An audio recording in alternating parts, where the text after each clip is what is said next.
All right, welcome back to the Ordinary Millionaire podcast. I'm really excited for today's interview. I have Spencer and Ashley here. They have a ton of knowledge in a lot of different things. They're very experienced in Airbnb management, and something that I really want to dive into a little bit as well is the travel hacking stuff because I love that, and I love watching their content about it and just seeing what they're doing and where they're traveling. So we're going to definitely dive into that. So let's jump right in. Spencer, Ashley, how are you guys doing today? We're good. Thank you for having us. Appreciate it. Yeah, looking Yeah, forward to this conversation. excited. So let's just start because there's probably a lot of people out there who just don't know you yet, and they just want to know what's the beginning story. How did you guys get into real estate? What were you doing prior to real estate, and just what sort of sparked that desire to do something different? Yeah, well, I mean, first of all, we kind of got the travel bug early on. I know we're going to talk a bit about that, but like our goal was to always be able to travel a little bit longer than the 2 to 3 weeks you get at corporate. So that's what really stemmed the why. But yeah, we got started in, I've always had to have an entrepreneurial mindset, but I had a friend of mine that had invested in real estate and was doing extremely well and was like buying a property, it felt like every 6 months. And he had a job at the time, but I'm like, dude, how are you affording to buy multiple properties like over and over and over again? And you're building this crazy cash flow and net worth. So basically sat down with him and got inspired by what he was doing. And that quickly channeled into, okay, I'm going to partner with you because you know what you're doing. I'm going to do my first one where we'll bring the capital in. You're going to be the expertise. And we ended up actually getting convinced by our realtor to go down the vacation rental route because my goal was cash flow, right? Ashley and I, we both had corporate jobs, good money, but the thing was the time. And we knew that if we really wanted to live the lifestyle that we wanted to, we needed to, build up as much cash flow as fast as possible so we could sustain our life outside of having that 9 to 5. So yeah, that's really kind of where it sparked. We bought our first one, did really, really well. And then we ended up rolling that in like the BRRRR method. We did that, but with vacation rentals. And, we bought one on the same street, probably less than a year later, Ashley and I, because she saw like, hey, this is cool. Let's do this together. And yeah, we ended up now we've got 6 short-term rentals, 1 long-term, and then we started a management company that has just over 80 properties now. So it's really taken off. It's really grown, and we did leave our corporate jobs. Mhm. Ashley was 2021, I was 2022. So we've been out of that for, I can't believe it, but a decent amount of time now and traveled a lot. So it's been a great journey. We've still got lots left in the tank. We love growth. We're very competitive, and yeah, we really enjoy it. That's awesome. There's definitely a lot to extract from that. So I think first let's jump into that first, BRRRR property that you did, the short-term rental. I think a lot of people get into long-term first, like myself. I got into long-term, then I saw that short-term just had better cash flow, more headaches, but just better opportunity to, generate cash flow. So what did that first deal, that first short-term rental BRRRR look like for you? Where did you invest in? What was the purchase price? After you did the renovations and sort of got it up and running, what were you seeing with your revenue and your expenses on that first deal? Yeah, I mean, this goes back to, I think, around 2016, 2017, Oh, 2018, sorry. oh, So, gee. I mean, the purchase prices that I'm going to say for this property, you're not going to get now, unfortunately. But at that time, I was really just looking at anything. Like he was doing the student rentals and having success. He was, buying properties and cash flowing 1,000 to 1,500 bucks a month on them. So I was open to that. He was also doing a few flips where he was doing really well on. I just really wanted to start creating a net worth and building, some wealth and obviously the cash flow side. But our realtor at the time, he had invested in 3 or 4, 2 in this area, like we're from Niagara, and then he had 2 in Collingwood, and they were doing extremely well. So he was like, why don't you consider looking for some desirable properties, close proximity to things that Niagara has to offer because tourism is really popular here and the cash flow is 2-3x. So obviously geeked out on that. There at the time was even some software programs you could subscribe to and see some data behind it. And I was kind of blown away on it. Almost seemed too good to be true on the revenue side that you could bring in. It was basically 2 to 3x the income that you would get long term. So I kind of looked at Ashley and was like, holy crap, like instead of like our 8 or 10 property goal to kind of get out of a job here, we might be able to do that in half the time or even less if we go this route. So that's what really sparked the interest in the beginning. And we did buy that property for $310,000 in St. Catharines, right across from Sunset Beach. People know the area. It used to be a pretty rundown beach, but they had put a lot of money into it prior and really fixed it up. And it's right on the border of Niagara on the Lake. And for those people that don't know what Niagara on the Lake is, it is a very popular wine tourism area. There's like hundreds of wineries in the area. It was voted like one of the most prettiest cities in Canada multiple times. Just a very cute, quaint town. And with that proximity, that purchase price, and the beach being right there, we kind of figured this could be like an absolute home run in terms of being able to get it rented, just because it was super desirable in so many aspects. So we bought that. I pulled out, I got my partner told me to do this because he's very familiar with creative financing, an unsecured line of credit. I think they gave me 50 or 60 grand at the time. And he's like, we're going to use this for the rental money. We had a bit more as well, but I think we put like 80 or 90,000 into it. Like wasn't a full gut job, but it was, very much cosmetic. The basement was unfinished, so we finished that. So we saw opportunity to add, a bedroom and bathroom down there. So again, from a BRRRR perspective, we saw some value add there. And then, once we got that ready to rent, I think we got about like an 80% BRRRR. It wasn't like the perfect BRRRR that, everyone had back in the day, but, it was enough to pull like all of our rental money back, pay off the line, take a good chunk back out of our down payment. And, we went live, and it was very nerve wracking, but we got that first booking, and then we were very close to summer, and then we were starting to getting like, $1,000, $2,000 weekends, which is crazy because our covering costs were like around $2,000 for that property at the time. So the fact that like one weekend was covering almost the entire month, we were pretty blown away by it. But that's how that first one got started. And then Ashley and I ended up buying another one like 6 doors down. Oh, that's nice. That's imagine being able to buy a house right by the beach for 310 now. That'd probably be all right. I'm assuming it's probably double or triple that now. It wasn't on the beach. It was across the road from it. There was properties like across the road that obviously, had a $200,000 or $300,000 lift because of the proximity, but it's also not like private beachfront either. And this property was kind of distressed, right? It was, it needed the TLC. But it's still like between 500,000 and 700,000 now for sure. Yeah.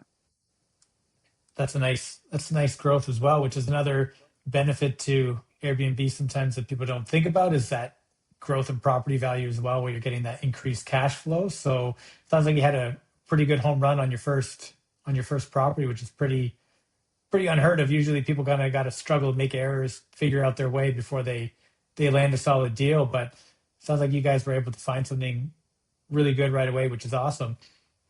Yeah, I think it definitely helped that I did the first one with someone who had experience. Honestly, highly recommend that. It's just because, again, it's even at that time, it was still a lot of money with the down payment and the renovations that you're putting up. It's scary, right? And even now, obviously, purchase prices are a lot higher, and there's a lot of money that you're going to invest in. So you want to make sure that you're doing your due diligence, or at least working with someone that can help you along the way, whether it's your realtor, any friends that invest. You always want to make sure that you're, dotting your I's, crossing your T's.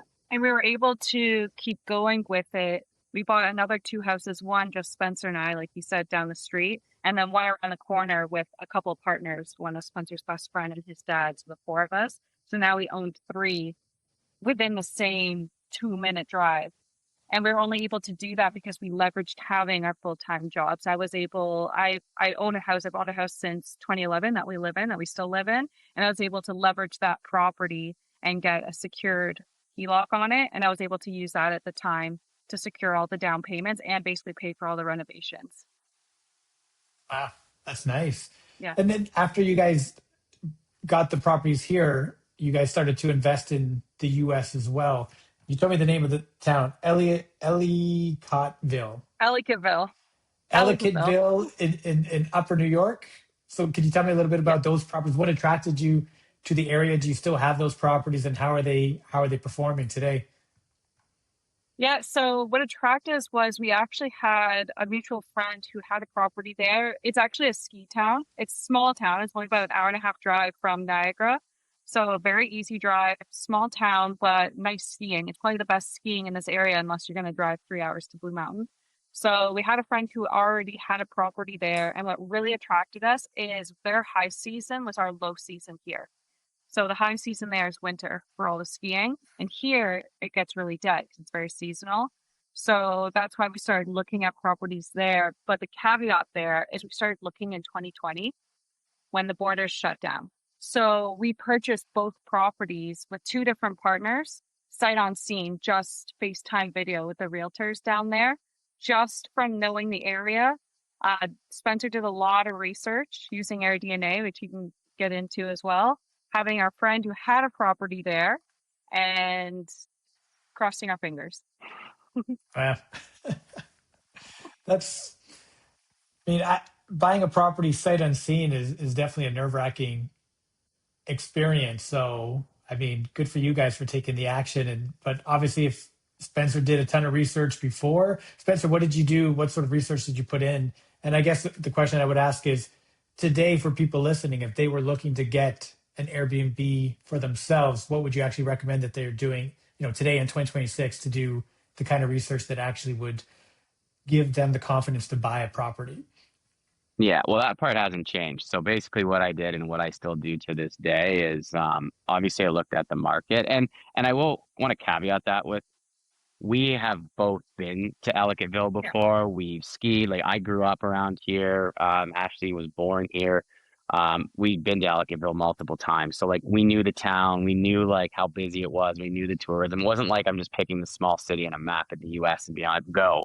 Right. So we had that like knowledge of like, okay, like people go here. It's a really cool town. And what really sparked my interest again is my realtor, who was a friend of mine, who had the vacation rentals in Collingwood. They have 3 seasons there, right? They don't really like their only slow times are like the shoulder seasons where it's not cold enough to ski, but it's not warm enough to enjoy the summer amenities. And Ellicottville really is that. There's like if you look at so the first thing it is, I looked at the market trends and I said, okay, where are the biggest revenue spikes? Well, obviously January, February were the highest spikes, but there was also a big uptick June, July, August, September, and even a little bit in October. So like 75% of the year, there was a lot of traffic coming in. So that was kind of step one, knowing, okay, we're not just going in an area that's super seasonal. Same thing with Niagara. Like it is slower in slow season, but there's still the wineries. People are still here on the weekends. They're going to Niagara Falls. There was that demand, and that's what we really liked about it from the start. And the next thing I looked at is, okay, like what are the top properties doing? What are the top earners? So we use a platform called AirDNA. Now there's other ones that you can use, like BnbCalc's really, really good. Airbnbs, I believe, is another one that's out there now. So you could actually cross-reference multiple channels. PriceLabs even has that as well. So if you're really like, this is what I would do now is like when you're looking at a said property, I would be going into all of these and just cross-referencing those comps to make sure like, yeah, this is legit data. And that's essentially what I did here was look at the top properties. What does success look like, right? What's the size of the property? How many beds? How many bathrooms? And then what kind of amenities are they offering? Well, at the time, hot tubs were the number one thing to have. So I'm like, we definitely need a hot tub, right? There was, I'd say about 55% of the properties had them. It's a ski town, kind of obvious, but okay, that's great. Then the next one was obviously like larger properties, right? The top properties were like anywhere from 10 to 14 guests. So we said, okay, we want to find a property that's in and around that size. But to be honest, the other thing that you want to look for and that we look for is where's the opportunity? And I'll tell you, there's a lot there and there still is. Really bad photos was the first thing I saw, even with these top performing properties. Revenue management was pretty flat. So yes, some of them might have been using like a dynamic pricing software, but they weren't checking it. Just the overall marketing of it was fairly weak. Like you would see these beautiful big chalets and you'd get like crooked iPhone photos, right? Grainy crooked iPhone photos. You could tell they had really nice amenities, but there'd be like a cover on the fire table, like a cover on the hot tub. They shot at midday when there's string lights clearly overhead. Like, this has the ability to like be so experiential and create emotion from someone going and passing the listing, but they were just missing. So even on the top end revenue side, I was like, there's definitely potential to like blow this out of the water, even if we don't have that caliber of property. So there was a few other things, but those were the major ones that really got us excited. And like, okay, the purchase price fit the program, like fit the kind of avatar, like the area that we're looking for, because you know, at the time, and they still aren't crazy high. Like we got our first chalet there that was literally a 3-minute walk to the private ski chalet in Ellicottville. Like it's on the same road for I think 530,000. We actually got it under asking during COVID when everything was going bidding wars here. And this thing would be like a $2 million chalet if it was that proximity and that nice of a chalet in Collingwood. So like we were getting like a really high value property for a pretty good purchase price, although it be at USD and Canadian dollar sucks, but you're making USD in relation. So like right away, we're like, okay, there's opportunity to really do well here. So, you know, to give you an example, like all the properties we were looking at, there was a lot of safety. Like even if we did kind of like, you know, we always do like a worst case, medium case, best case. And when we run our performa, and if the worst case still makes a bit of money and we know we're fairly safe there, that's usually a good sign, especially for vacation rentals. Because you're doing a lot more work. You want to make sure that you're going to make a lot more money than if you were to just get a tenant in there and ideally not have to deal with it. There's a ton of value that I just got out of that, and a few things I wanted to just sort of extract and just dive a little bit deeper into. One, I wanted to go back to something I think Ashley had said, which I think is a great point for anyone listening to take away, is that she said when they were looking for this property, they were looking to find something that was going to be the opposite to their high season here, which I think was like, that is a great strategy that I don't think a lot of people would think about. I don't even know if I would have thought about it a few years ago. I'm a little bit more comfortable with that now, but I think that's just a great point and takeaway is that as you're growing your portfolio and looking to expand into different areas, trying to see strategic thinking like that, where it's like, okay, we're going to be a little bit slow here in, you know, St. Catharines, Niagara during this time period, but in this other area we're investing in, it's going to be the high season to offset that. So I think that was like a really good takeaway that I hope people caught. The other thing you mentioned, Spencer, as you said that you still think there's a lot of potential in that area. And Ashley, it sounds like you think the same. Could you let us know what sort of numbers you're seeing with a property there today? Like what, if a person was going to look in the area, you know, what would you tell them to look for in that area specifically? And what sort of profit could they expect if they were to, you know, properly go in, stage, create that experience with their property? So what are we looking at for numbers here in 2026? Yeah, so a couple parts. Like there's two parts of Ellicottville. They have like the village and then the town. So like the village is like the main strip. They're a lot more strict from a licensing perspective. The town is more like the broader outside, which is where we invested in. When we first got there, it was just kind of in their bylaw that you were allowed to do it as long as it was outside the village. Otherwise, the village you needed a permit. About a year and a half ago, they finally rolled out a short-term rental license, which we love. We're all for compliance. It gets rid of the bad operators, and then we never have to worry about, you know, ideally never have to worry about that again. So that's kind of like the first thing is looking at that. But now where I see the most opportunity is definitely the larger properties, ideally with a bit of land.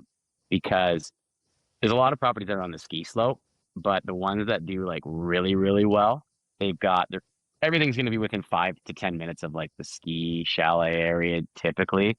But if you've got a bit of land and it's a larger property that can sleep, you know, 12 to 16 people, you can push that 200,000 a year plus gross rent. You know, you do like the nice outdoor fire pits, the hot tubs, the saunas, the yard games where you got a bit of privacy, but you're 5 minutes to town, like the ski chalets, you know, the restaurants, bars, things like that. That's kind of, I would say, be my number one choice. The caveat to Ellicottville is there's not a lot of supply, right? Things will go on the market. People have owned these for years, don't have a mortgage, and they've got it listed super high and they don't care if it sells or not. So, you know, I guess that was our benefit during COVID where a lot of the Canadians were panicking and getting out. That's when we kind of entered. But that being said, we're still looking every day, and we've put offers in on other properties. You know, sometimes good deals, they'll go fast, but they're there. There's also, we've seen really good opportunities in value add, which I find we don't see as often here, at least in Niagara anymore, where you're looking at a house for like a decent purchase price. We were looking at one last year, which I think was in the mid threes, Yeah. but needed over 100 of some renovations. But that's almost exciting because you can make this exactly how you want it to be. And we ended up getting outbid for that one, but there's still ones like that. That one just kind of popped into my mind that are still out there that would be, and this one had a lot of land that we could have done something really fun with. Nice.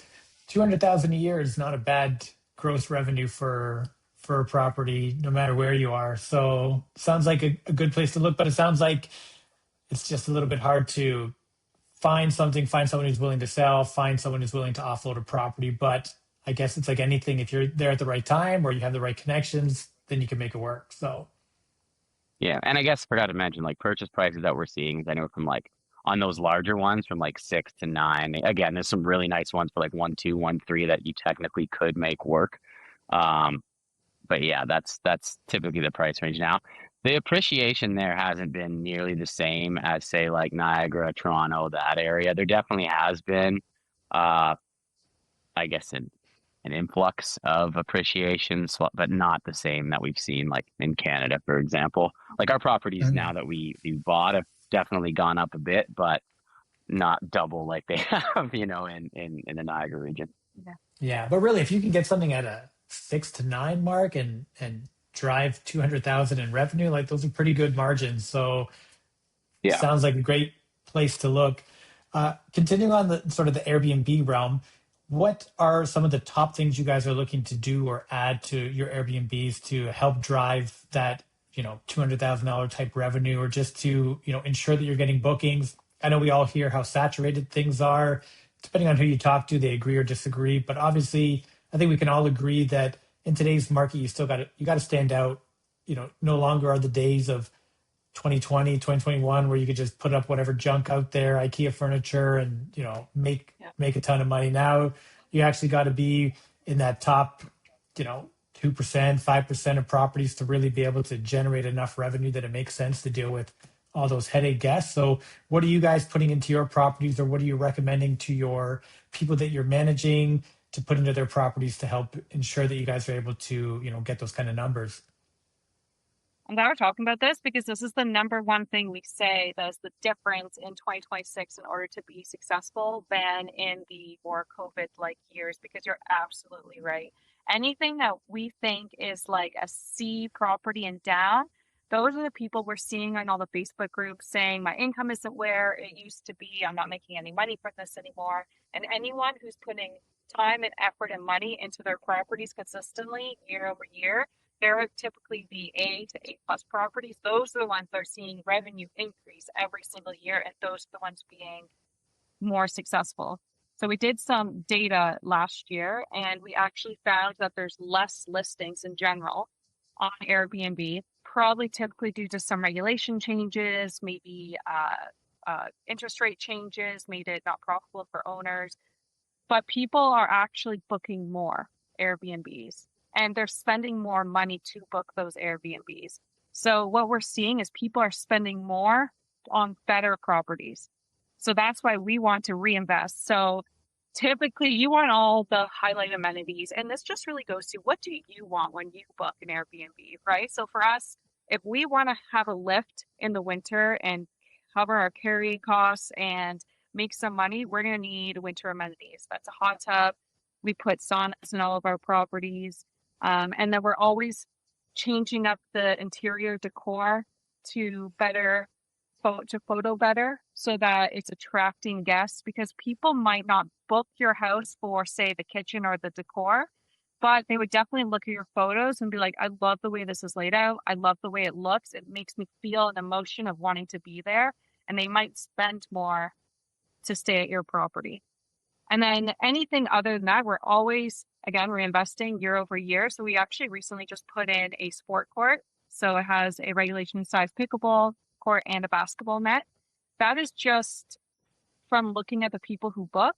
So we're typically getting groups of older people, groups of women, and families for the most part, and groups of friends. And we're like, they would love this sport court. So that's where we put that in. And we're also looking at how can we edge out the competition.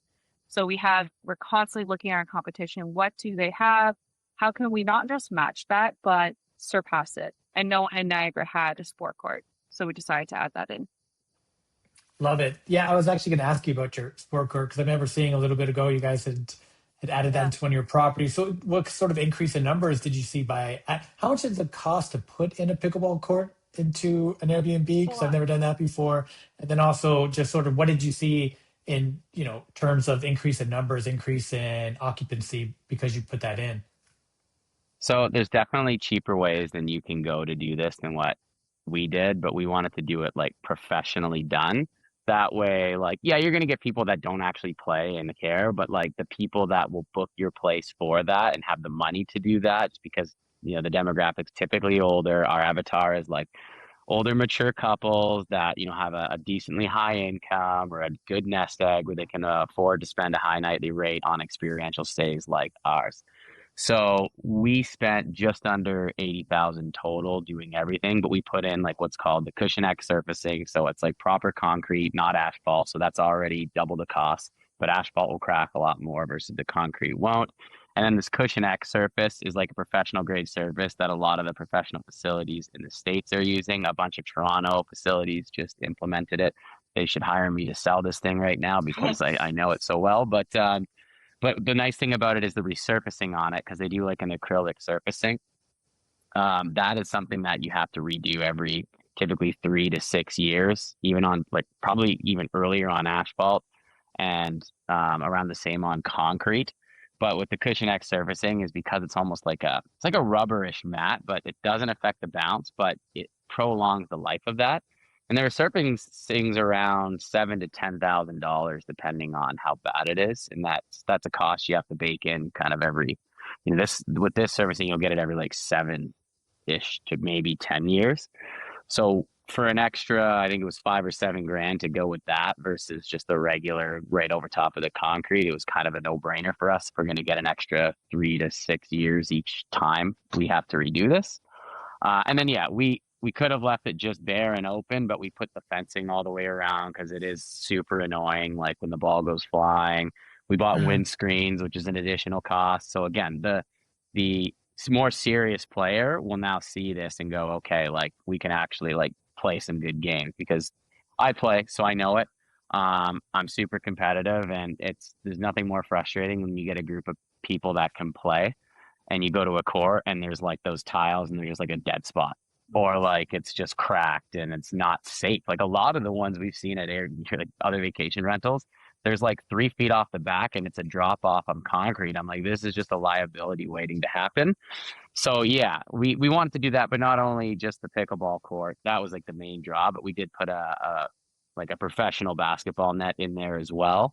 No lines, but at least that way now, like kids and stuff that want to go shoot hoops and have a game of 3-on-3 or 2-on-2 or 1-on-1, whatever it is, they can do that as well.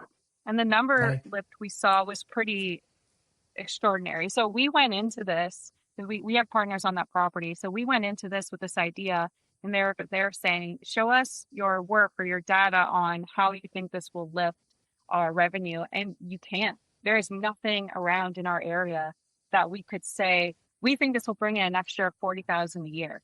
We just went off of, we have the space, it's going to photo amazing, this is an up-and-coming sport, and there's nothing like it. So we're going to be the first ones to do it, and kind of just went in with just instinct. And in the first, I think it went officially live in July of last year. Yeah, like late July last year. We saw a look in August, a $10,000 lift from the August previous. And 10,000 this year extra, alone, then like 10,000 extra than the month or the year prior, you mean? With only like honestly like 12 days lead time for August, right? Oh, wow. I purposely kept it higher in August because like you probably had people on, like you want to be last to book in high season, especially if you have a desirable property, because there's a ton of people, and let all the people book up first and people will pay. But yeah, that was a kind of a nice awakening, because we told them like, this isn't going to pencil in. Like it's Yeah. not. There's no data here. There's data in the States. There's about 20 to Yeah. 30%, but these were also not professional grade courts either, but they were the sport court amenities. You've probably seen there's a million of them in Scottsdale and Fort Lauderdale and things like that. But And so for the year, we ended last year with around, I think around 185, 196,000. 196,000. For right now, in the middle of June, booked is already 176,000. We have lots of dates open. Lots Yeah, of dates open. we're seeing like our May had like a 45% increase from previous May, which was still really good. And like we're seeing anywhere from like 20 to 50% increases from previous year in like our high season months, obviously with that court. So that's kind of your like, okay, nothing's really changed at that property other than that. And we put a metal roof on our barn that no one goes into, but I doubt that's the real reason. So, are a lot of people who are booking specifically like booking because of the pickleball? Like, are you seeing a lot of people like, oh, like we love the pickleball court, we can't wait to go there? Or you're just seeing like afterwards people leaving reviews about the pickleball courts? I mean, obviously those numbers, kind of tell the story that clearly the pickleball court's bringing in additional people, additional revenue. But I'm just wondering if you're seeing actual like feedback from people on the court itself. Yeah, yes, tons. So a lot of people are booking for it.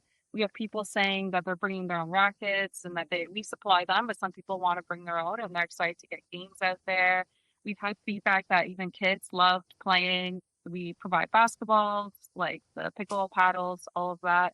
And we have people asking for it in months that we take the nets down. So we typically take the net down at the first snowfall, which is around December, early December. And then we don't put it back until this year. I think we did it late April. It was really cold. Because it was really cold April. But we had people asking for it in March. We had people asking for it in December. Brave So, people. yeah, I know. It was cold this March, so brave people. But Yeah. so. Would you guys recommend to people to put it in a court, or do you think a pickleball court could kind of work in any market, or do you think because in the St. Catharines area, it's very people going there for tourism and that it really is sort of the demographic that you would be looking to target for it, or what's your thoughts on that, just for other people to know? Well, the data on that, it's like one of the fastest growing sports in the world, and it's super social, and it's not like tennis where it involves a lot of skill and it's very frustrating as a beginner to do versus like I feel like that's a game where it's mainly a doubles game. Yeah, you can play singles, but at least now you got four people that's very social that can play even if they're beginners. Because I mean, as long as you can hit the ball, it's very forgiving. It's like a wiffle ball, so it's something people can like play and have fun with and really enjoy fast on like early on. So yeah, I mean, I would say it's like it's not going to hurt you. Obviously, you need to be in an area where people are searching and booking in general. But I definitely think it would make you stand out, even if you just did it at like the cheapest base level. Obviously, make sure safety's taken care of, but the tile and stuff is a cheaper route to do it. And yeah, it won't be like perfect play, but I'd say the majority of people that are playing aren't going to have too much fuss. But like, yeah, are you going to get the purist that wants to book your place because of the court only? If it's that, probably not.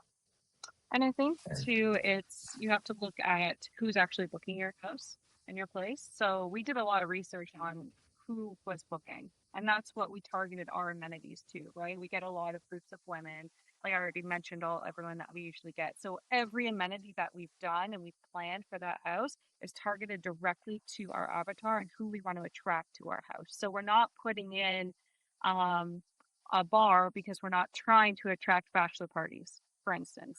We're trying to attract high income families, multi-generational families, high income groups of friends, groups of women. So that's what we tailored the amenity to. So, and you have to watch where you're putting this pickleball court because neighbors might not be very excited about that.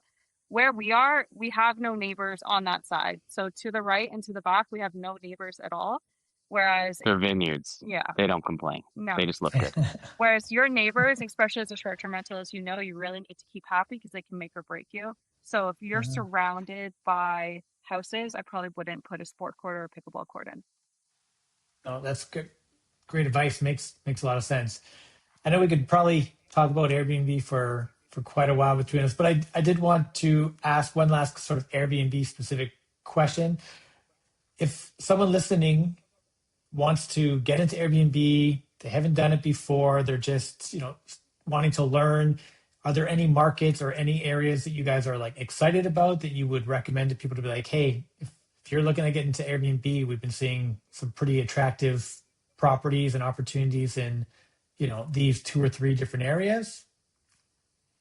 Yeah, definitely. I mean, because In it's, Canada or it the is, US, it doesn't matter, yeah, wherever well, you're let's start with seeing Canada opportunity. because I know it might be a little bit trickier to get financing in the US, although Ellicottville, they do the cross border because there's so many Canadians. But yeah, I mean, I would say Niagara because like Niagara on the Lake still a very popular area, although like it's a buyer's market. So, if you get a really good offer on a nice place, it can do really, really well, right? Like obviously something with vineyards, ideally you're not back to back in like a subdivision with neighbors, like something experiential. It will come at a higher capital cost, but the cash on cash return is there. So like, yeah, you're not going to be able to be in on a property for 100 grand unless you do some crazy like vendor take back, which is, rare. But another area that I see do really well, and it is popping off in terms of the management side, is the Kawartha Lakes. It's very cottage country, kind of around that Peterborough area. You can get waterfront properties for well under $1 million. Yes, a lot of them need TLC, but that's an area where I see huge opportunity if the owner or whoever's buying it is willing to invest in the right amenities. There's like a set, maybe 10, maybe 12 properties that are doing it right, and they have the majority share on the luxury market there, and they're making 250 plus. But there's also so many properties that are listed that if they would have just invest 30 to 40,000 or maybe even less on the outside alone, that they would make double than what they're making now.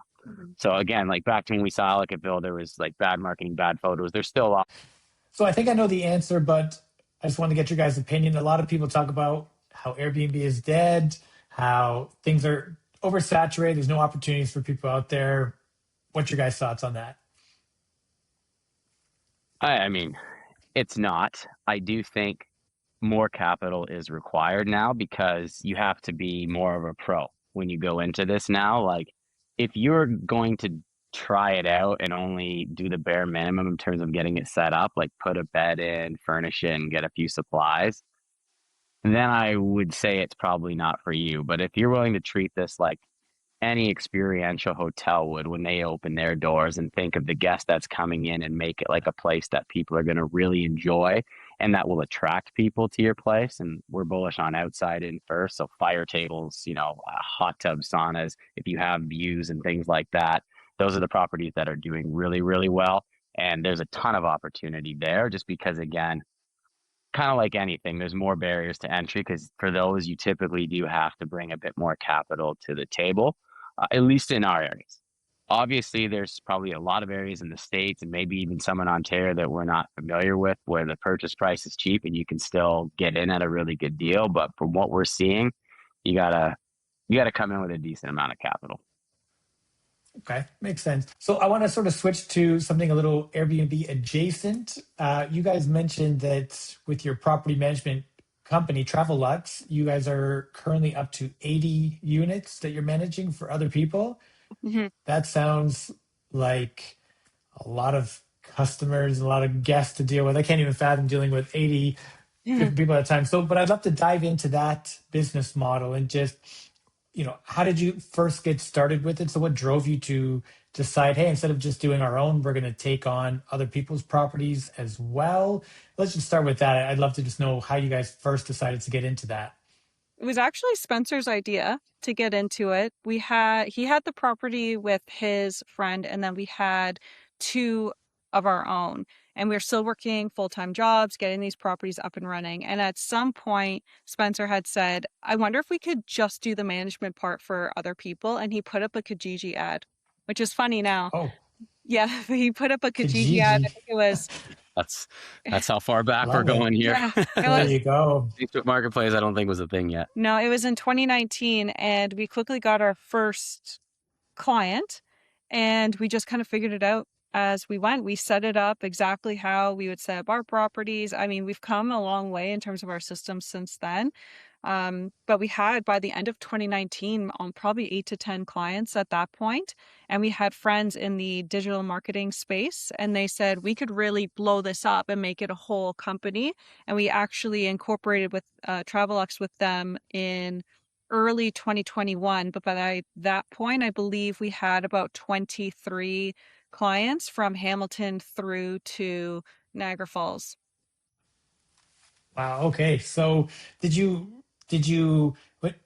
grow to 23 just through sort of like Kijiji ads, or sort of what were different ways that you guys are getting people brought to you, just so people listening could get an idea of, oh, how could I grow something like this? I'm curious about that. Yeah, no, it was definitely the Kijiji ads was just the start, but you got a few word of mouth from there, but then it was more like we actually got like just the podcast that we're on. People reached out, investors, but the two partners that we work with, they're very familiar with like SEO, search engine optimization, web, the web designs, the area. So they knew how to do lead gen from like an organic aspect where we didn't have to put a ton of money into like Google ads or anything like that. So we were established there. And unfortunately in our market, there really isn't very much competition doing that. So it wasn't that hard to rank.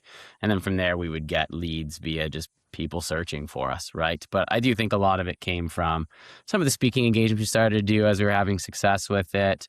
Definitely adds a level of like trust marketing and credibility to it. But yeah, I mean, obviously before AI was even a thing, Google was the go-to, and it's definitely changed now. But that was definitely an area where we saw, hey, we could get a decent amount of exposure, especially in like these other territories that we're not from. And that's been, I'd say, the mass majority of a lot of the leads that have come through for us, besides referrals and, stuff through Instagram and things like that.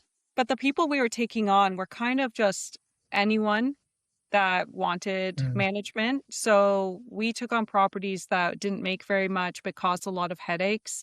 So we definitely learned very early on that we wanted to only take on very high-end properties, because we found the ones that were making 70,000 plus a year were the easiest to run, the easiest to take on, and didn't take up as much of our time. And the ones that were making between like 30 and 40,000 were the ones where we had a lot of pushback from the owners. We had a lot of guests that caused a lot of damages. The house itself was falling apart, and it took up like 70% of our time. Yeah, that makes a lot of sense. I also find that the lower end properties tend to bring in more headaches than the higher end properties. So if you were to give someone advice today, let's say someone was like, you know what, I like the idea of wanting to manage an Airbnb business and sort of create that. Obviously, things have changed a lot since you first did that back in 2019. What advice would you give, or how would you suggest that someone get started if they want to go down that route? Would you even recommend it to people? Is it worth it, or what's your thoughts? Absolutely recommend it. The thing that's amazing about it is that you're putting in very little overhead, if any, right? Until you have a property that goes live. And it depends on how you go and get your clients. But like if you're in Facebook groups, or even Airbnb has their own co-hosting platform, we know people that have gotten co-hosting deals through that, which cost nothing. You can charge anywhere from 15 to 25%. I mean, we're a flat 20%. It includes a lot, but you're making top line revenue, right? And there's your cash flow right there without having to put 6 figures down on a place, take that financial risk. Obviously, what you need to invest in is your time, right? You need to become, very familiar with the area, very good at operating, good revenue management. You need to be able to perform for these people. But that being said, like, yes, in the beginning, we took on anything and everything. And I'm not saying go do that, but I am saying like you should probably look at the market and see what competitors are offering. And if you're not established, you might need to make a few concessions in the beginning. Maybe it's on commission. Maybe it's just you're going to go and do a bit more than what you ideally want to once you scale. It's easy for us now because we have the Rolodex and the resume and the tons of properties and referrals. So like we can easily say no or yes to someone and we're confident in our delivery. But someone starting out, I would basically say like, make yourself a really good offer, but no, that's not going to be what you're doing forever. And let those clients know that, right? If industry standard's 20, maybe start at 15 and say for the first 5, we're going to do this and lock it in, right? But then after that, hold firm on 20, right? Even if their friends say, hey, like I've got so-and-so, I mean, up to you on that decision, but something where you're going to stand out, let them know you're new, but let them know that you've got this experience or you've learned a ton and this is what you're going to do for them. And then just make sure when you do get that first or second client that you over deliver. So that way you start growing, and the more you get, the more social proof you have. And then it can just start snowballing from there. And you don't really need to invest in a ton of money on SEO, lead gen. Yeah. AI can do that for you now, like at a very high level. You know, obviously there's still a human aspect to like Google ads and things like that. But I mean, even AI can really make that more efficient. So you're not spending, you know, thousands of dollars for like the labor portion of that. Same thing with websites. You know, you used to have to spend $3,000 to $5,000+ on a website. Manus can do it now. I can build like a $8,000 website or $5,000 website in a few hours. Like, you know, that's crazy. A $50 subscription. So I mean, like now with AI, you have the ability to do things that like you're like, oh my God, I need like 15 grand just to start this before I have a client. It's like you don't anymore. And I think I want to point out as well that Spencer and I got into the management side. Well, your idea came from it because we stopped being able to get mortgages from the bank, as you know, happens. So that's why we're like, how else can we utilize our skills to earn some money? And that's why we got into it. The other reason we got into it is because we do love to travel. We like to go away for long periods of time. And we were like, what can we do that we can still earn money from while we are away, that we can still manage from the other side of the world, that will still continue without us physically being here in our house in Niagara? And that's why we got into this. We didn't get into it because it was easy. We didn't get into it because it was passive, because it's not. We work pretty well every day, but we can choose where in the world that day is, which is the freedom and the flexibility that we wanted. If you guys were starting with no customers, you didn't have anyone you're managing, what would you do to get your first person? Would you, reach out on Facebook, Airbnb groups? Would you try to message people who have low performing properties on Airbnb? Is there a particular thing that you've thought, hey, if I was starting from scratch today, this is probably what I would do to at least get my first person, get my foot in the door and start to grow my brand? Yeah, that's a really good question. Like, obviously, if you have a warm market first that you can go to just to get some credibility, like if you know anyone that has one, ask to go on as a co-host and help them out for free. That way, like you can now show, hey, I'm on this property. Here's the ones that I manage as you're getting started. Because I think the most important thing is like social proof. If someone's going to hand over their property to you, whether whether it's $1 million property or not, it's still a pretty big asset that they're trusting you with. So the more social proof you have backing that up, the better. So the more properties you manage, whether it's your friends or it's free, like you can frame it, or your own, you can frame it as like, here's what I'm doing, here's our resume, and the reviews won't lie. If you have terrible reviews, like I don't expect people to work with you, but if you do a really good job there, that would be like number one. If I were to start again, like go to a friend, see if they have any, or just even like a warmer market. Step 2, obviously, is if you're going to complete strangers, you need to have some level of trust marketing. So I would recommend looking into AI, building your website. Doesn't have to be anything intense. Just make sure you have that. Make sure your Gmail is not at gmail.com. Maybe have like a professional thing, pay the $15. So that way there's a bit more of like, this is legitimate. And then once you get your first client, then yeah, you're going to have to add some things in place, like, maybe a bit of insurance, things like that. But again, I don't know how deep we want to go into that, but to get your first client, you'd want to look good, like from a digital perspective. So like website, email, and then, yeah, like Facebook groups, like go in and I wouldn't say oversell, but just be active in there. There's a lot of community groups in every single area for vacation rentals. You could indirectly be an expert in that group as you're sharpening your tool sets, because there's so much free information on this on YouTube. There's a lot of great creators out there that give a lot of good value like yourself, right? On how to be successful in the real estate or short-term rental industry. So just learn as much as possible and then just try to be kind of a baseline trust facing. And then yeah, realtor outreach would be great. Reach out to realtors and do free reports for them. Hmm. It's Mhm. 5-10 minutes of your time, but if they have a listing that they just want to like know what it could do on a vacation rental level, send it over to them for free. And then whether what they do with it or not, like sometimes it could sell them the house, right? And don't ask for commission, just be like, hey, thanks, recommend us. If they go, that's great. If not, no worries. But some people do like referral deals with them too. Like there's so many ways that you can do it where you don't have to spend thousands of dollars on marketing, but you can put in the time to go after it. Yeah, I love it. I think the takeaway I got from that was trying to find someone that you could do that's already hosting a property and see if you could get on as a co-host, do some work for free, get a little bit of elbow grease in there. And I'm sure if you were to look hard enough, you could find someone who's like, oh, free labor, what's your skill set? If you can show them like, hey, I can provide some value to you. I mean, I don't know this yet, but here's my work ethic, here's this. And I'm sure you'll find someone who's willing to take a chance, get some help and let you build up your brand. So I think that's a great takeaway.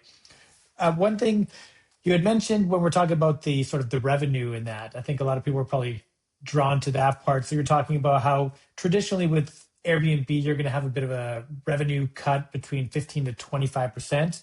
I know you mentioned you guys do a flat of 20, which Hmm. I think is sort of the industry standard. That's typically what I hear a lot of people say is about 20%. Hmm. So I know if I'm listening, I'm sitting there thinking, oh, okay, you only manage properties that are pulling in, 100,000 minimum a year, say 20% revenue cut. So they're saying like, oh, so for each property, someone manages, they're going to be pulling in 20,000 in cash flow. I think anyone who runs a business knows that that's a little bit simplistic, but I would just love to dive a little bit deeper into if someone was managing a property and let's just say those were sort of the numbers, what's what other expectations are there? What other costs and expenses? Like, could someone realistically think, hey, if I manage $100,000 revenue property, I'm going to pull in 20 grand a month in cash flow, or is that just sort of a dream that people might be selling on, social media ads? You know what I mean? Yeah, fair enough. No. It's definitely not a dream. It's there. It's real. There is overhead, obviously, as you scale. There's tech stacks that if to operate on a pro level that are very useful, like pricing softwares, property management software, subscriptions. So PMS systems is the short form for them, where like you can go multi-channel and kind of have everything blended in, and it does a lot of reporting for you. There's other like cleaning accountability softwares that we use. So like there is a decent amount of overhead to it. And then as you scale, like for us, for example, like we aren't messaging 80 different guests at the same time, right? So Uh, we hired some virtual assistants that take care of the messaging from like 8 o'clock to midnight. And then now there's AI that can take you the rest of the way. And then, yeah, like from a team perspective, like it depends on how you want to scale. But for us, we're very big on quality.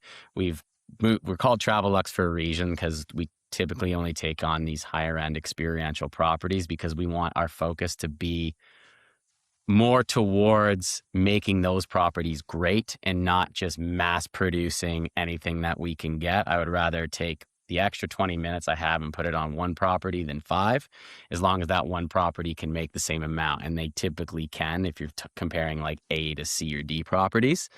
So like, yeah, I would suggest kind of like those are the main things that we kind of do, right? Yeah, I think we're in a different boat where again we really value our time and our freedom very highly. And for that reason, we've really structured our company more like a triangle than like a flat surface. So, and we've said this again, I say this often on our Instagram as well, is could we make more money by being more lean and being more in the business? 100,000%. We also work with territory managers that we give a percentage of gross bookings to, where they oversee all of the clients. They go get all of the clients. They oversee a lot of the virtual assistants. And then we basically train them on everything, pay for all the overhead, feed them a So, lot of leads, some of the overhead, feed them a lot of leads, all of that stuff. Could we eliminate that and do that ourselves? Yes. But would we be sprinting 24/7? Also, yes. So I think you just have to decide what you want from this. I believe someone could take on even 5 properties that make anywhere between 70 to 100,000, charge 20%, keep their overhead low, do a lot of the work, and replace their income instantly. I do Hmm. believe that. What we wanted to do is we've actually inputted a lot of systems to automate a lot of things so that we can keep stepping higher and higher and oversee the company a lot, so that eventually we can now scale to 100 plus units on the systems that we have because we've built them up enough that it can support large growth. So I think people really, if you want to get into it, you don't have to go big like we do to be successful. You can also be successful on a small scale. It just really depends on your why and your motivation for what you want to do with it. I would recommend being lean in the beginning, right? Like you need to Yes. get your hands wet. You need the Yes. experience. Like we did the guest messaging for up to like 18 people and we still had corporate jobs. That sucked. But we learned a ton, right? We made a ton of mistakes, right? We've lost clients. I'll be the first to say that we've every time that something like that's happened, we've genuinely learned from it. We're like, okay, what can we do to ensure this doesn't happen again? Cause like, Hmm. good property or not, tough owner or not, we care about when, if people decide to leave us or if things don't work out and we go, okay, a lot of things are out of our control, but some things, admittedly have been in our control. And, we've learned a lot in the last, 7 or 8 years from that. And I feel like now we've got to a point where, okay, like these are the things that we need to do to ensure success, but also let's set expectations right up front with the owner on everything they're going to expect. And not to chase people away, but I'm like very straight up with people now to the point where it's like, if you're not willing to put in X, Y, and Z or do these things, if you're only willing to try it out for a year, don't do this. Yeah. Right? Like just don't. It doesn't make sense. And I want your business. You have a beautiful property, has a ton of potential, but we've seen a lot of data and we know, like we have raw data ourselves, like we know what it takes to get it to where you want it to be and what your goals are. And we can do that, but there might be something that you need to invest in or add to get it there. And I think the big thing, even for someone starting out, is to really be upfront and like lay out everything that you're going to do for them and make sure you deliver on that. Mhm. Do not overpromise and underdeliver. That's the first thing you can do to kind of burn a bridge. And then, when you are delivering, making sure that, there's no surprises that your owners or clients were like, well, you said you're going to do this, or you said that it could make this and it did this. It's like, I'd rather under promise and over deliver than the other way around. Easier said than done, but that's kind of our motto now. We just try to surprise people with going above and beyond what we project and what we can do for them. Makes sense. I think a lot of people's ears probably perked up when Ashley said, "Oh, with just 5 properties doing this, you could potentially just leave your Mhm. job you're at now." A lot of people probably think you need 10, 20, like a whole big business to do it. But sounds like with this business model, if you were to do it right, be lean, find good clients, put the time and effort in, you could actually get to the point where with, very minimal amount of properties, you could actually replace your 9 to 5 income and do this. And then if you wanted to grow, to like your guys' size, then the opportunity's there. And if you're like, you know what, I'm happy just having 5 properties I manage for other people. I have a lot of time freedom. I can spend time with my kids. It's also an option for people, which I think is great. So just a rough idea. If someone was to land $100,000 property, they were charging a 20% fee, they were keeping themselves relatively lean, maybe not going the whole VA route. And, obviously they're going to have their tech stack and different things they need. But, in a rough idea, what do you think a person would actually be able to keep of that 20,000 in the year from that one property? Just a general idea. Yeah, I mean, if you're just doing tech stacks, like your generic, like pricing, cleaner accountability, don't even really need to go on a property management software. You If you're don't- just doing, yeah. say, I wouldn't even recommend that in the beginning. Um, Honestly, you probably could recoup 80 to 85% of that easily. Easy. Like, Easy. especially if you're really lean and you don't have like bookkeepers doing a lot of your stuff, and you're not doing like trust accounting, and there's so many ways you can do co-hosting, right? You can do it in a trust accounting, which is more professional. But you can also do like Airbnb has split payments, or some people just let the owners take 100% and they invoice. Mind you, there's risk to that, but that's like the ultimate trust, right? Like the owners are getting everything, so they see the money, they see everything, and you're just invoicing for their services. And as long as you don't suck at math, the invoice they get will make sense.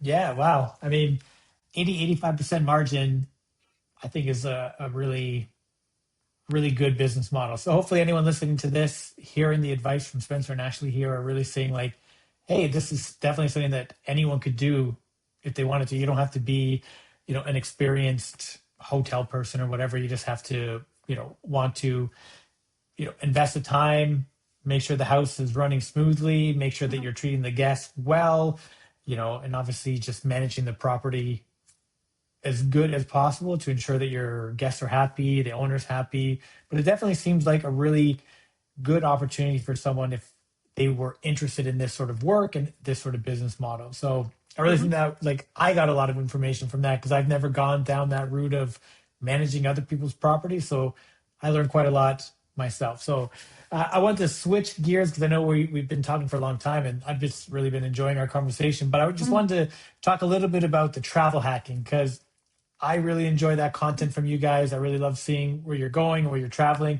I think a lot of people who are looking at getting into investing or, financial freedom, a lot of it comes down to wanting to have more time to travel. I think, like you said, Spencer, at the beginning, no one wants to be restricted to 2 to 3 weeks a year of travel. We all want to be able to have more time for it. So let's talk a little bit about travel hacking. First, I'd just like to know, like, walk me through your first sort of redemption that you did with points and what that aha moment was for you guys. You want to do it? Yeah, I think it starts with the aha moment. We did our first trip 2017. Yes. I don't remember the date. It was a while No, ago. 2016. 2016. All right. So I hadn't really traveled a whole lot other than hockey, like in and around Canada and the States. Hadn't really been on that many airplanes except for that. I didn't do a lot of vacations growing up because of hockey. It was pretty busy. So yeah, I obviously knew that I wanted to travel and see the world. Ashley was already a pretty avid traveler. I think you had like 15 countries, maybe more under your belt. Yeah. Nice. So yeah, like we wanted to plan like this trip to Thailand. I'm like, let's not just ease into it with a 6-hour flight to Europe. Let's go 15 hours to Vietnam and Thailand. Why not? Right. But like, obviously we heard, we watched The Hangover and all that. And it was, like, all right, we're going to go to Bangkok. That's cool. We'll go to that rooftop in the movie. And Southeast Asia, you're supposed to be able to live like a king. I think I'd read like the Tim Ferriss 4-Hour Work Week, and he's like talking about geography hacking and like Southeast Asia and all these other areas. So I'm like, let's go there. Let's get a really high value trip with not a lot of money. So we booked our first flight. At this time, no idea what points were, but I knew it was a long flight. So like I went up to the desk, like read all these Reddit things like, hey, like how do I get upgraded? And fortunately didn't run into the points thing yet. So I just was like really nice and asked. And they basically said, well, you know what? We actually have emergency seat upgrade available. And if you do that, like business is like only half full right now. There's a good chance they'll move you. Which makes no sense. Which makes no sense now. Like I feel like kind of rinsed here. But I was like, all right, $250 or whatever it was. Like, let's do it. And like the lady was like excited for us. They even had like a sale for business class. So I knew she wasn't lying about that. But yeah, so basically we were getting ready to board and they never called our name. We go to get the tickets. The same lady, she looked at us. She's like, they didn't call you? And we're like, no. She's like, oh, I'm sorry. Rips the ticket, go. And they made us walk through business class. And on the left and right, you would see people in their pods with their feet up, their pajamas, their slippers, like lounging. And we got to like our emergency exit seats, and like emergency exit seats are like the ones at the front, and the armrests don't lift up. It's one of those ones where the TV tray, or like, is the TV thing is the armrest, so you can't lift it up. So it's literally like a straitjacket. And long story short, that flight sucked. It was like 15 hours, brutal. Never wanted to do it again. I bought wine. All right. So that is a really good beginning story that I think a lot of people could relate to.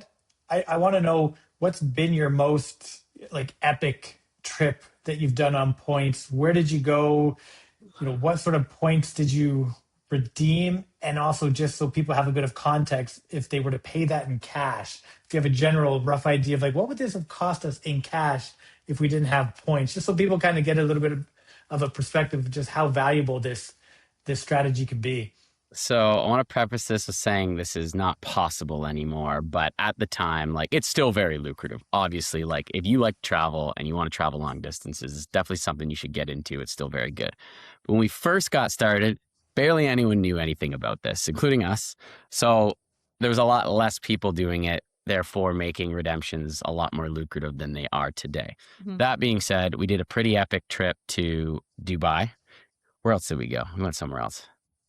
Zanzibar, Yeah, so we did Tanzania, we did Zanzibar and Dubai Oman. and Oman. Basically, at the time, it's through a program called Alaska. You could book Emirates First Class on through their points. Now, if you were to just book it from Dubai to Toronto, it was 150,000 Alaska miles. But Alaska had the ability to do a multi-city trip. So you could add like a second leg to it, basically saying, I want to go to like A, B, and then C, right? So what we did is said like, okay, we want to go from Dubai to Rome, and then we put Rome to Toronto. The thing with Alaska is that like there is no Rome to Toronto route for Emirates. So it actually routes you back to Dubai and then from Dubai to Toronto, all in first class. So 3 different first class flights for the same 150,000 Alaska points. It was called the Boomerang. Yeah, we called it the Boomerang because Oh. we're like, you're going to get 3 first class experiences. You're going to get an extra country out of this. So we had like a 21-hour layover in Rome. It was like quick, but we're like, this, 2 of the 3 of those planes had a shower on it, like bar at the back. Did you guys get to do the shower? Did you Yes. guys do the okay, cool. Yeah. So we're like, all right, like, so that was probably our most like epic flight redemption, just because again, I think the combined total of those first class tickets, I would say we're probably close to 50 grand a person. So for 150,000 each, so 300,000 Alaska points, we got about $100,000 worth of flights. And I think the taxes were like $150 each. So like Wow. that was kind of like the holy crap moment. Like we're eating caviar and drinking Dom Perignon champagne on every single flight. We had a shower. There was I don't know if you've seen the A380s, but they have a full-on bar with a bartender at the back of the plane. And it's like a Yeah, I've seen those. So you get to hang out and like network with people that are probably paying cash and make a lot more money than you. And it's kind of cool. But yeah, like, the cool thing is, you go by business class and like you go back there and they bring the good stuff back there as well.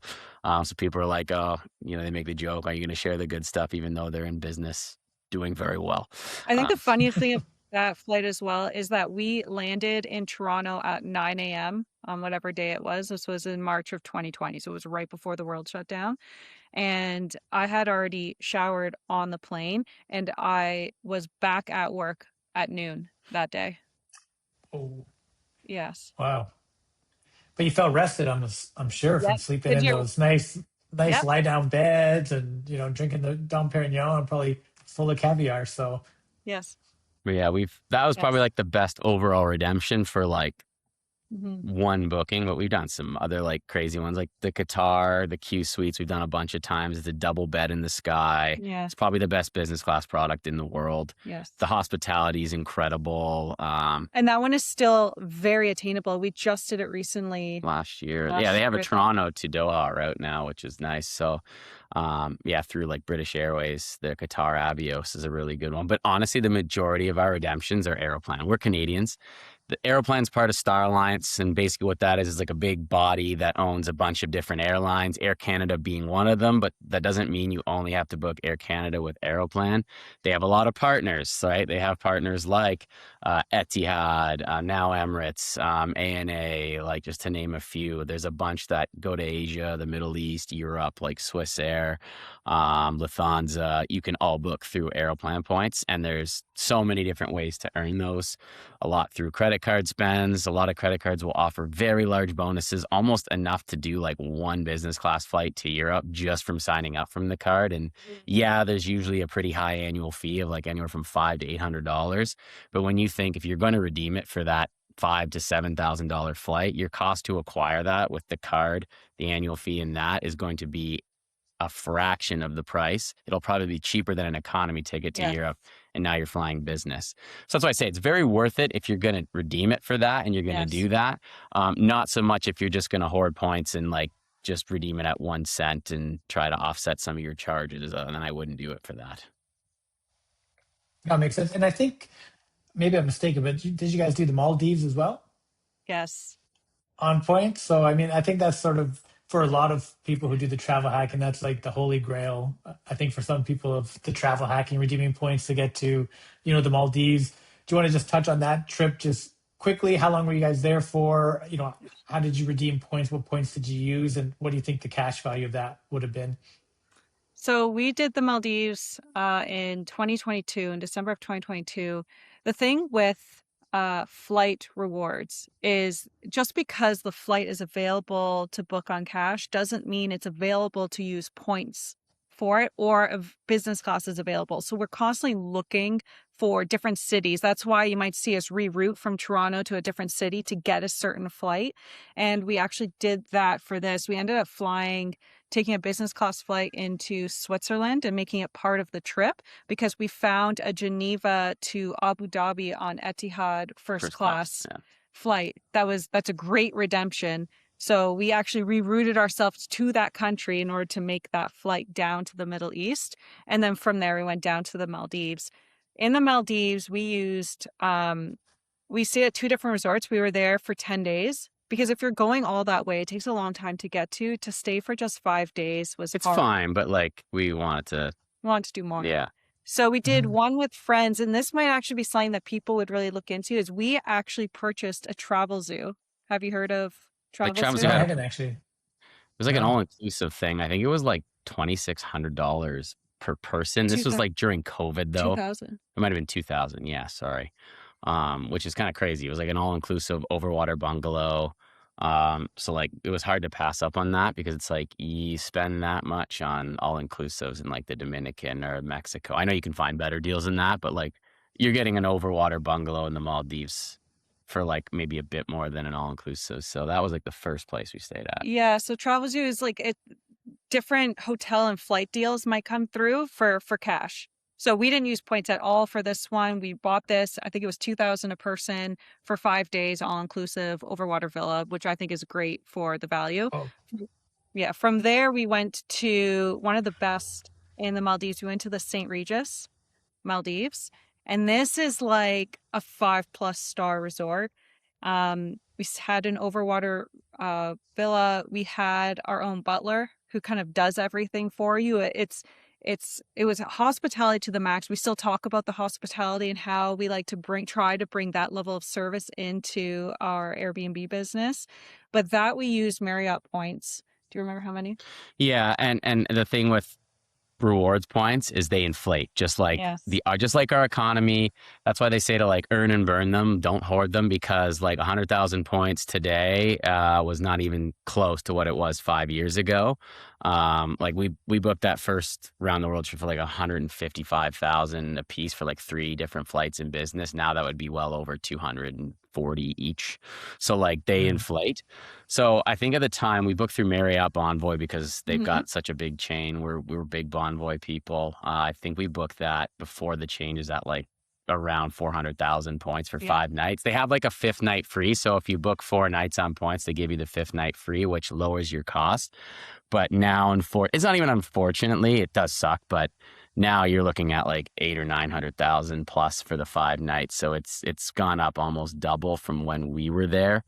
Unfortunately, that's just kind of the way it's going. More people are getting into it. So it's a little bit more expensive to obtain. But that being said, like if that's your goal, that's still super attainable. It might take you a few years, but there's a lot of bonuses and cards and things that transfer into Bonvoy to obtain those points to be able to use it. And I mean, I think at the time there, it was like 3,200 or 3,000 US a night. So we stayed for 5 nights, and yeah, like the seaplane and stuff, they get you on that. I think you had to spend like $700 a person. So we were like $1,400 for that, and then plus food and stuff when you're there. So it's not like super cheap, but like we're not spending the $15,000 on the room, right?